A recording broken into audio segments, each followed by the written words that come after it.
ছেলের যে tuition fee, একজন তার চিলড্রেনের টিউশন ফি পাঠিয়েছেন 400 কোটি টাকার উপরে, 400-500 কোটি টাকা।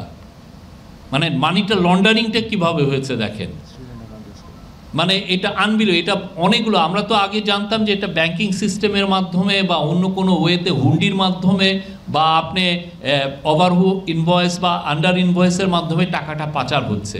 কিন্তু দেখা যাচ্ছে যে একটা আপনার ছেলে পড়তে যাচ্ছে, তার টিউশন ফি, আপনি যদি খুব টপ ইউনিভার্সিটিতেও পড়ান, আপনার বছরের টিউশন ফি কত লাগে? ঊর্ধ্বে 1 কোটি টাকা, এর বেশি তো লাগার কথা না। কিন্তু দেখা যাচ্ছে যে তার ইয়েতে 400-500 কোটি টাকা জাস্ট সেই টিউশন ফি পাঠিয়ে দিয়েছেন।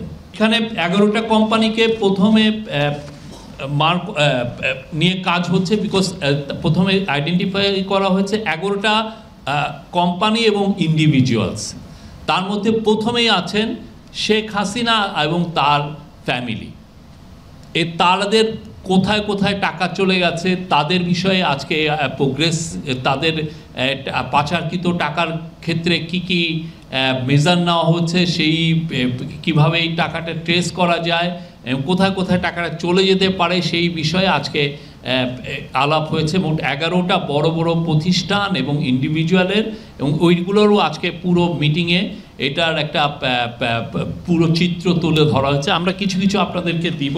তো আমি শেখ হাসিনা এবং কেস নাম্বার 1, সাবেক প্রধানমন্ত্রী শেখ হাসিনা, তার পরিবার ও তাদের স্বার্থ সংশ্লিষ্ট ব্যক্তি এবং প্রতিষ্ঠানের বিষয়ে, যেটা বিএফআইইউ এবং যৌথ তদন্ত দল, টাস্কফোর্সের মাধ্যমে যারা কাজ করছেন, বিএফআইইউ কাজ করছেন এবং একটা যৌথ তদন্ত দল কাজ করেছেন, সেটার বিষয়ে যেটা অগ্রগতি সেটা আমি বলছি।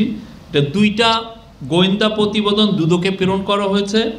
5.15 কোটি টাকা স্থিতিসহ 11টি ব্যাংক হিসাব অবরুদ্ধকরণ মানে ফ্রিজিং করা হয়েছে, যেটা বিএফআইইউ করেছে, এবং সকল ব্যাংক হিসাবের তথ্য দুদকে প্রেরণ করা হয়েছে। আর যৌথ তদন্ত দল যেটা করেছে, তারা যুক্তরাষ্ট্র, যুক্তরাজ্য, মালয়েশিয়া, সিঙ্গাপুর, হংকং এবং কেমান দ্বীপপুঞ্জের সম্পদের সন্ধান পাওয়া গেছে। তারা তাদের সম্পদে, এই যে সাবেক প্রধানমন্ত্রী শেখ হাসিনা, তার পরিবার ও তাদের স্বার্থ সংশ্লিষ্ট ব্যক্তি এবং প্রতিষ্ঠানের, এদের ক্ষেত্রে অ্যাসেট ট্রেসিং আমরা করতে সক্ষম হয়েছি।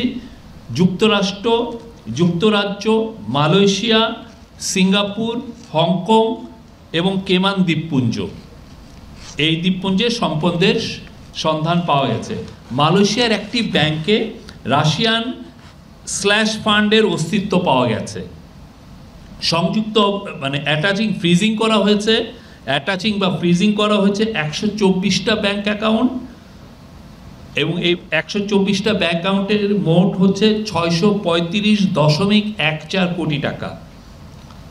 রাজুকের 1.8 মানে 1.80 কোটি টাকার দলিল মূল্যের 60 কাঠার প্লট। আপনি জানেন এটা রাজুকের মূল্য হয়তো 1.80 টাকা, কিন্তু এখন এই 60 কাঠার যে প্লট, এটা সব পূর্বাঞ্চলে, আপনার পূর্বাঞ্চলে এখন 1 কাঠারই দাম 2-3-4 কোটি টাকা, এবং 8.85 কোটি টাকা মূল্যের 10% জমি সহ 8টি ফ্ল্যাট। মামলা দায়ের বিষয় হলো প্রতারণা ও জালিয়াতির অভিযোগে মোট 6টি মামলা দায়ের করা হয়েছে। 6টি কেসের তদন্ত সম্পাদন ও চার্জশিট দাখিল হয়েছে।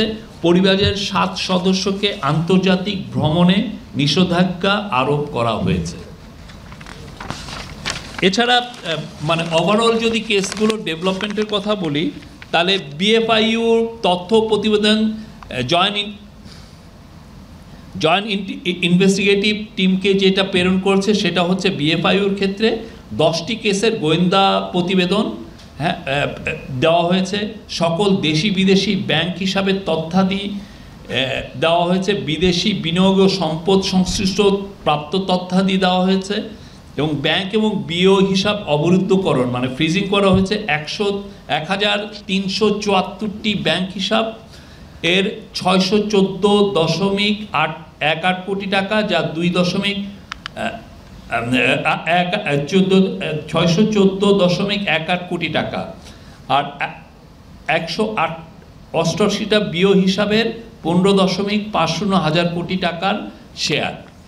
আর যৌথ তদন্ত দল জয়েন্ট ইনভেস্টিগেটিভ টিম এরা আইনি প্রক্রিয়া নিয়েছে 4টি কেস ইতিপূর্বতে রুজুকৃত মামলা তদন্তাধীন, তার মধ্যে সাবেক প্রধানমন্ত্রী আছেন। 84 জন অভিযুক্তদের বিদেশ ভ্রমণে নিষেধাজ্ঞা আরোপ করা হয়েছে।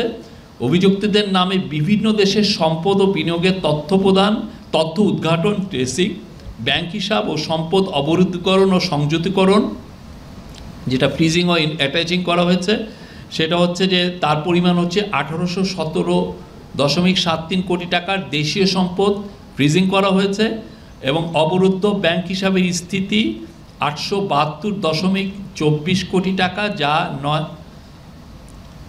এটা স্থিতি করা হয়েছে। আর শেয়ার অবরুদ্ধ করা হয়েছে 19.68 কোটি টাকার শেয়ার অবরুদ্ধ করা হয়েছে।